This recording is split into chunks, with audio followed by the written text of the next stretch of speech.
that's where I want to hear from Mary Jane Enchill, because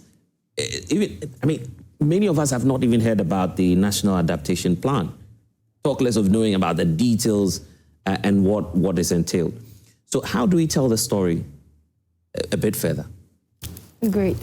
Thank you very much for the opportunity. Before I go on, I just want to thank everybody, the organizers of the program, and to the studio audience, and also those listening to us on radio, and to my fantastic team behind. Thanks for coming with me.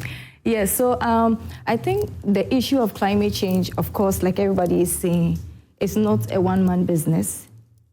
And when we talk of climate change, we are looking at two main issues: adaptation and mitigation. Of course, mitigation has to do with reducing emissions from the atmosphere, and adaptation has to do with actions that are being taken to prepare or lessen the negative impact of climate change.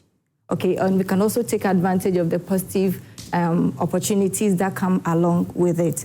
So the National Adaptation Plan is actually Ghana's official roadmap, I would say, towards preparing us to how to live or lessen the negative impact of climate change on communities, on our sectors, or vulnerable groups like you mentioned, like women, and then the elderly or the youth in our community. And this document, I was privileged to be part of those who developed the document because yes, of course, I was the comms specialist on the project that actually led to the development of the plan. And recently we validated the plan, which is looking at about 5 sectors. It looks at agriculture. How do we promote activities in terms of implement projects in the agricultural space that is resilient to rainfall variability and the rise of climate change or temperature rise? And then also looks at cities. How do we make our cities resilient? How do we ensure that there's enough water management, ecosystems are adapting to the impact of climate change? So this document is actually bulky and technical as well.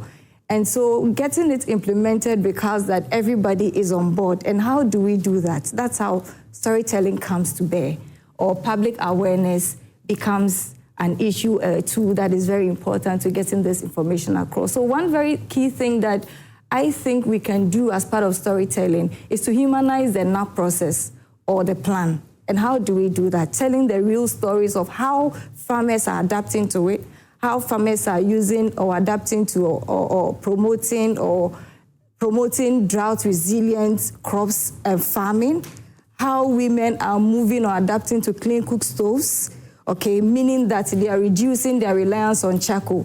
Invariably, in the long run, it also helps us to reduce, the felling of trees to produce charcoal, how young people are at the forefront restoring ecosystems for it to be able to sequester a lot of CO2 from the atmosphere. So some of these stories are very important. And when we are churning out the story, one of the very important things for me, I think we should be looking at as part of humanizing the process is talking about it in a language that people really appreciate. So there's this quote from Nelson Mandela that says, I'm not quoting, but just to summarize, it says that if you talk to me in a language that I understand, or you talk to a man in the language that he understands, you are talking to the head.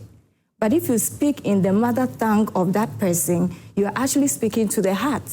What it means is that communicating to people to be able to take action requires that they develop trust, first of all, speaking to them in their mother tongue, appealing to their emotions to be part of the process. So when we are talking about NAPs and how it will be implemented, or adaptation plans and how it will be implemented, we should be able to communicate in such a way that the individual you are talking to appreciates what you are talking about. Yes. And I love that. I tell stories as well, so I'll agree with you on that.